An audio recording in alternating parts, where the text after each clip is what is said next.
somo mano ende gwenge mag Emo County migosi James Kairo kawano ni endi ne okonyo rawera moro ma jahigni 15 mano kawo gweno dalagi ma mondo mi odhi ousi e skul kama noluonge bang' ka nosekadho penj kendo ne gionge gi school fees ma nyathino dhi godo e skul. Rawera no endo nochoko chir makende mokawo gweno mochopo godo e skul mar mondo mi koro ochul godo school fees mare ma sani endi ne ochung' kuom 35,000. Ne en gi yie ni ochopo e skul kod gweno no endo kendo bende obo yudo mano ma en somo mare. Koro en gi riyo malach ahinya mar tiegruok. Kanja notimo KCP, notimo maber omiyo pod en gi lek ma mondo mi odhi nyime gi somo. Rawera no endo ne ores chunye koda kama ma en James Kairo motere achiel kachiel nyaka skul no endo ma Kangaro Boys High School mondo mi ochak mano endo chenro mare ma somo skul secondary.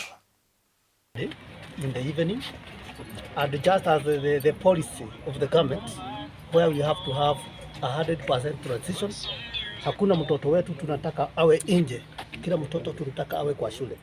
So I got to know this case yesterday. I have been following on it. We met with the mother yesterday. I met with the mother and the boy yesterday, and we agreed because the boy did not have any personal effects. The boy to go home. We agreed to meet today morning at 8:30 so that the boy can come to school. And to meet today 8:30, I met with the boy and the parent and the head teacher of the school, and the boy is in school. Sio ni mzuri? Yeah? That's good, isn't it? Hakuna mtoto wetu wa Embu tutaruhusu akae nje bila masomo.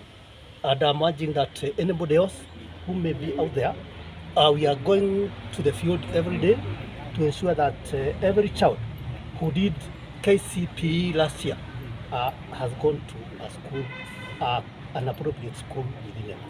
So I want to take this opportunity to thank you and everybody for this. And I will tell you, the boy, when you come to Kagaro, just work hard, ensure you work hard.